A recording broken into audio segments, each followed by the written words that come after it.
A student's overview of the ageless wisdom was carefully compiled from the following books by Alice A. Bailey. A Treatise on Cosmic Fire. Esoteric Psychology, Volumes 1 and 2. Esoteric Healing. Esoteric Astrology. The Rays and the Initiations. Students are encouraged to download the free PDF version of this overview by following the link in the video's description, or to order a printed copy at cost from thebookpatch.com, but are advised to read the original, unabridged books in order to gain deeper insight into the ageless wisdom. Students are also invited to join our online study group at facebook.com/groups/students of the ageless wisdom. Chapter 4: A Treatise on Cosmic Fire. The function of the etheric body. We will now continue with the discussion of the etheric body, and take up the consideration of its function and its relation to the physical body. The two may wisely be considered together, for the interrelation is so close that it is not possible to discuss them separately. Primarily, the functions of the etheric body are three in number. 1. It is the receiver of prana. 2. It is the assimilator of prana. 3. It is the transmitter of prana. 1. The receiver of prana. The etheric body may therefore be described as negative or receptive in respect to the rays of the sun, and as positive and expulsive in respect to the dense physical body. The second function, that of assimilation, is strictly balanced or internal. The main center for the reception of prana at present is a center between the shoulder blades. 2. The assimilator of prana. The process of assimilation is carried on in this triangle, and the prana which enters into either center, circulates 3 times around the triangle before being transmitted to all parts of the etheric vehicle and from thence to the dense physical body. The main organ of assimilation is the spleen, the etheric center and the dense physical organ. The vital essence from the sun is passed into the etheric spleen, and is there subjected to a process of intensification or devitalization, according to the condition, healthy or not, of that organ. If the man is in a healthy state, the emanation received will be augmented by his own individual vibration, and its rate of vibration will be keyed up before it is passed on into the physical spleen, or it will be slowed down and lowered if the man is in a poor condition of health. These 3 centers are in the form that all centers take, of saucer-like depressions, resembling somewhat the appearance of small whirlpools, and which draw within their sphere of influence the currents that come their way. The centers should be pictured as whirling vortices with a closely woven 3-fold channel passing from each center to the other, and forming an almost separate circulatory system. This finds its point of departure for the entire system at the further side of the spleen to that at which the prana entered. The vital fluid circulates through and between these 3 centers 3 times, before it finally passes out from them to the periphery of its little system. This final circulation carries the prana, via the fine interlacing channels, to every part of the body, which becomes entirely impregnated by these emanations, if it might be so expressed. These emanations find their way finally out of the etheric system by means of surface radiation. The pranic essence escapes from the circumference of its temporary ring pass not as emanative human prana, which is the same prana as earlier received, plus the peculiar quality that any single individual may convey to it during its transitory circulation. The essence escapes, plus individual quality. 3. The transmitter of prana. Certain facts need emphasis and consideration as we study this static ring and its circulating fires. 1. The system receives prana from cosmic sources via 3 centers, and redistributes it to all parts of its extended influence, or to the bounds of the solar etheric web. This cosmic prana becomes colored by solar quality and reaches the furthest confines of the system. Its mission might be described as the vitalization of the vehicle, which is the physical material expression of the solar logos. 2. The planet receives prana from the solar center, and redistributes it via the 3 receiving centers to all parts of its sphere of influence. This solar prana becomes colored by the planetary quality and is absorbed by all evolutions found within the planetary ring pass knot. Its mission might be described as the vitalization of the vehicle, which is the physical material expression of one or other of the 7 heavenly men. 3.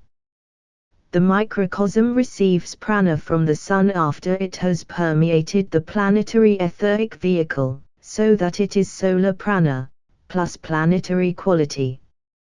Each planet the embodiment of some one ray aspect, and its quality marked predominantly on all its evolution. End of page 18. Prana, therefore, which is active radiator heat, varies in vibration and quality according to the receiving entity. Man passes the prana through his etheric vehicle, colors it with his own peculiar quality, and so transmits it to the lesser lives that make up his little system. Thus, the great interaction goes on, and all parts blend, merge and are interdependent, and all parts receive, color, qualify and transmit. An endless circulation goes on that has neither a conceivable beginning nor possible end from the point of view of finite man, for its source and end are hid in the unknown cosmic fount. We might here note a fact of interest, though of a mystery insoluble as yet to most of us, and that is, that these destructions by fire are part of the tests by fire of an initiation of that one of the heavenly men whose karma is bound up with our earth. Each destruction of a portion of the web results in a greater facility of exit, and is in reality, when seen from the higher planes, a step forward and an expansion. A repetition of this takes place likewise in the system at the stated cycle. Disorders of the etheric body. We will now study the etheric body, and its ills and also its after-death condition. This matter can be only briefly touched upon. All that may now be indicated is a general idea of the fundamental ailments to which the etheric may be subject, and the trend which applied medicine may later take when occult laws are better understood. One fact must here be brought out, a fact but little comprehended or even apprehended. This is the significant fact that the ills of the etheric vehicle, in the case of the microcosm, will be found likewise in the macrocosm. Herein lies the knowledge that oft-times explains the apparent miseries of nature. Some of the great world evils have their source in etheric ills, extending the idea of the etheric to planetary conditions and even to solar. As we touch upon the causes of etheric distress in man, their planetary and solar correspondences and reactions may perhaps be realized. We will need to bear carefully in mind when studying this matter, that all the diseases of the etheric body will appertain to its threefold purpose and be either. The ills of the microcosmic etheric body can also be found to originate from macrocosmic sources. All diseases of the etheric body can be categorized as follows. functional concerning the intake of prana. Organic concerned with the distribution of prana. Static acting as a separator between the physical and astral planes. A. Microcosmic functional disorders. These arise from either an inability or overability to tap into pranic currents, whether through poor living conditions or larger collective evolutionary choices. B. Microcosmic organic disorders. 1. Arise due to congestion or overexposure of prana.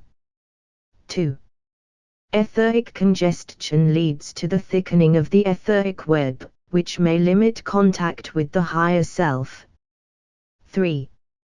Etheric overexposure may result in the destruction of etheric and physical brain tissue, may lead to insanity of many kinds, for the burnt-out etheric web may permit the inflow of extraneous astral currents. C. Microcosmic static disorders. This concerns the etheric body in its connection with the work of providing a ring pass knot between the physical and the astral bodies. A. The ring pass knot is that confining barrier which acts as a separator between a system and that which is extra-systemic. B. The etheric web does not constrain the heavenly men whose bodies form the 7 sacred planets.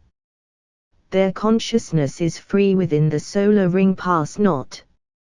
C. All that can be pondered upon can be viewed with the following perspectives: psychological, astronomical, physical, metaphysical, anthropological, astrological, geometrical, mystical, symbolical and numerical.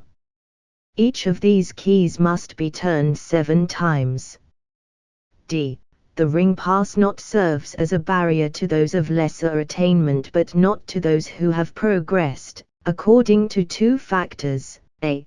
Karma, and B. The dominance of the spiritual indwelling entity over its vehicle. End of page 19. Macrocosmic and microcosmic ethers. The planetary logos and the ethos, man, the indwelling thinker, passes at night from out of his etheric ring pass knot and functions elsewhere. Therefore, under the law, the planetary logos likewise can pass his ring pass knot at stated seasons which correspond in the planet to the hours of man's temporary repose, or pralaya. The solar logos likewise does the same during stated cycles, which are not the cycles succeeding those which we term solar pralaya, but lesser cycles succeeding the days of Brahma or periods of lesser activity, periodically viewed. All these are governed by karma. A further link in this chain which is offered for consideration lies in the fact that the 4 rays of mind, which concern the karma of the 4 planetary logo, in their totality hold in their keeping the present evolutionary process for man, viewing him as the thinker. These 4, with the karmic 4, work in the closest cooperation. Therefore, we have the following groups interacting. 1. The 4 Maharajas, the lesser Lipika lords who apply past karma and work it out in the present. 2. The 4 Lipikas of the second group, referred to by HPB as occupied in applying future karma, and wielding the future destiny of the races. The work of the first group of 4 cosmic Lipika lords is occult and is only revealed somewhat at the 4th initiation, and even then but slightly, so it will not be touched upon here. 3. The 4th creative hierarchy of human monads, held by a 4-fold karmic law under the guidance of the Lipikas. 4. The 4 planetary logo of harmony, knowledge, abstract thought and ceremonial, who are in their totality the quaternary of manas while in process of evolution, and who pass under their influence all the sons of men. 5. The Deva lords of the 4 planes of buddhi, or the plane of spiritual intuition, manas, or the mental plane, desire, and the physical, who are likewise allied to the human evolution in a closer sense than the higher 3. The 4th plane of buddhi is the one on which the planetary Lorgo begin to make their escape from their planetary ring pass knot, or from the etheric web that has its counterpart on all the planes. When man begins in a small sense to coordinate the buddhic vehicle, or, to express it otherwise, when he has developed the power to contact ever so slightly the buddhic plane, then he begins simultaneously and consciously to achieve the ability to escape from the etheric web on the physical plane. Later he escapes from its correspondence on the astral plane, and finally from the correspondence on the 4th subplane of the mental plane, this time via the mental unit.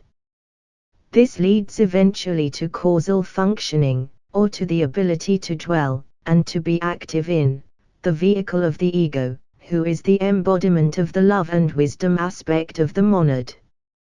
When a man takes the 4th initiation, he functions in the 4th plane vehicle, the buddhic, and has escaped permanently from the personality ring pass knot, on the 4th subplane of the mental. There is naught to hold him to the 3 worlds. At the 1st initiation he escapes from the ring pass knot in a more temporary sense, but he has yet to escape from the 3 higher mental levels, which are the mental correspondences to the higher ethos, and to develop full consciousness on these 3 higher subplanes.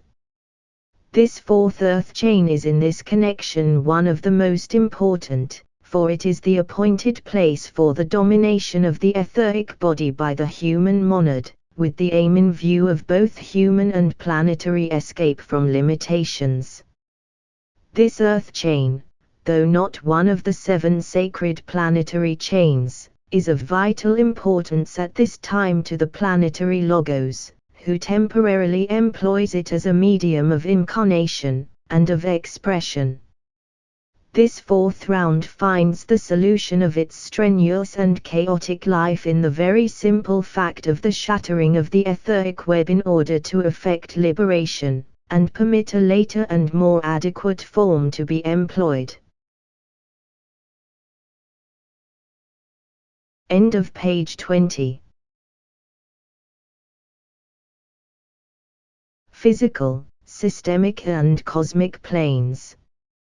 Physical plane, systemic planes, cosmic planes. 1. Atomic plane, first ether divine. A diatomic plane. First ether. 2. Subatomic monadic. Anupadeka. The Akasha subatomic. Second ether. 3. Super-etheric spiritual. Atmic.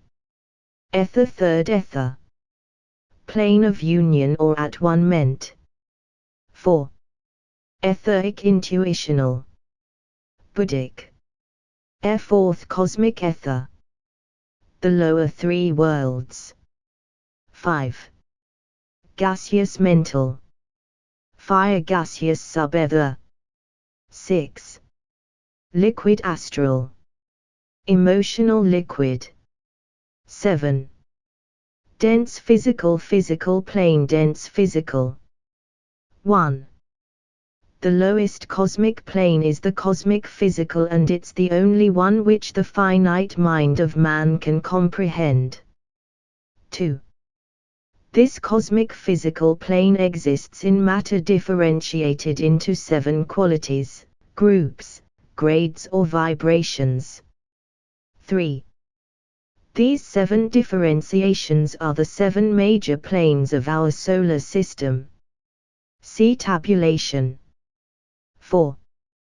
These 7 major planes of our solar system are but the 7 subplanes of the cosmic physical plane, and therefore even the highest cosmic planes of our system's physical planes are etheric in nature. 5. Our solar system is of the fourth order, meaning that it has its location on the fourth cosmic etheric plane, the cosmic Buddhic. 6. Hence this fourth cosmic etheric plane forms the meeting ground for the past and future, and is the present. 7. Therefore, our Buddhic plane is also the meeting ground, or plane of union, for that which is man and for that which will be Superman, linking the past with that which is to be. 8. The fourth subplane of mind, corresponding to the fourth etheric, is likewise a point of transition from out of a lower and into a higher. The fourth subplane of the monadic plane performs a similar function. The four lesser rays blend with the third on the mental plane and upon the atmic. 9.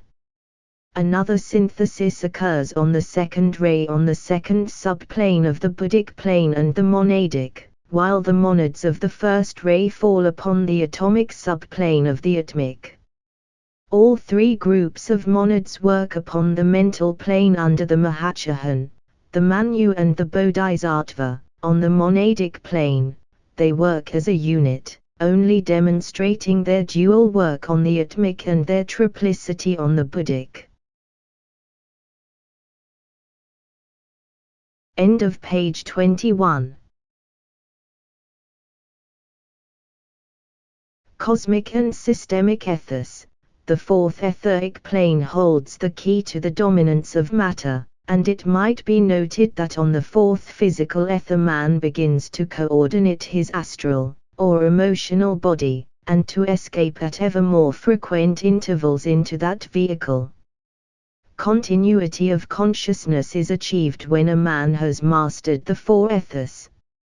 On the fourth subplane of the mental plane, man begins to control his causal or egoic body, and to polarize his consciousness therein until the polarization is complete.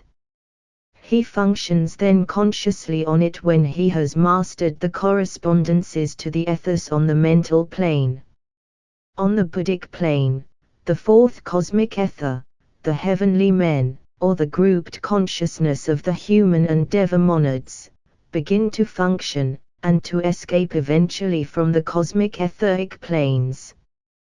When these three cosmic ethers are mastered, the functioning is perfected, polarization is centered in the monadic vehicles, and the seven heavenly men have achieved their goal. 1. On the cosmic etheric levels, the Lorgo of our system repeat the process. 2. The dense physical body, dense, liquid, gaseous, is not recognized as a principle, therefore, the solar system has its location upon the fourth cosmic ether, considering all below that level as Maya. The protective purpose of the etheric body. 1. The etheric web acts as a separator between the astral and the dense physical body. 2. It circulates the inflowing pranic fluid in three stages. A. Solar radiations are received and circulated 3 times around the triangle, thence distributed to the periphery. B. Pranic fluids begin to blend with the fire at the base of the spine and drive its heat upwards, from the centers below the solar plexus to the 3 higher centers, heart, throat and the head. 3.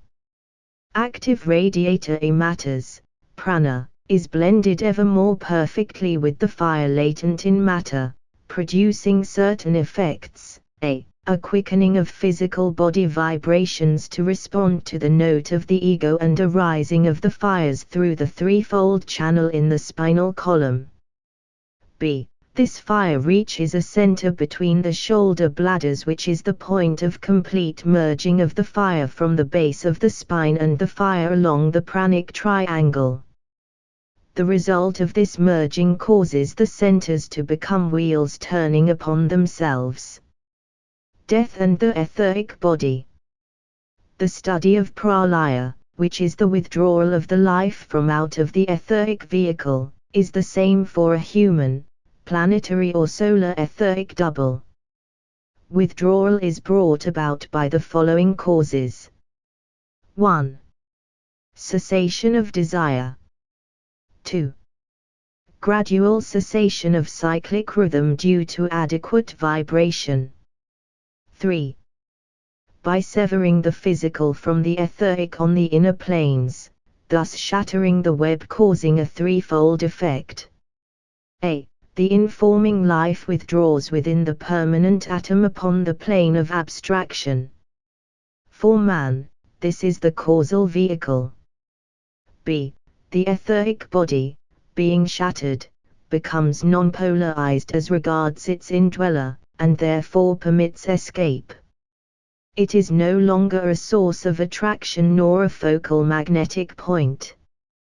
The ego ceases to be attracted by its form on the physical plane, inbreathes and withdraws its life from the sheath, and the physical is dropped. C. The atoms of the etheric body scatter into their primordial condition. The form breaks up as the magnetism holding it together is no longer present. Matter persists but the form no longer. The heartbeats of the Logos are the source of all cyclic evolution, and hence the importance of the heart or love aspect. Underlying all the physical sense attached to rhythm, vibration, cycles and heartbeat, lie their subjective analogies: love, feeling, emotion, desire, harmony, synthesis and ordered sequence.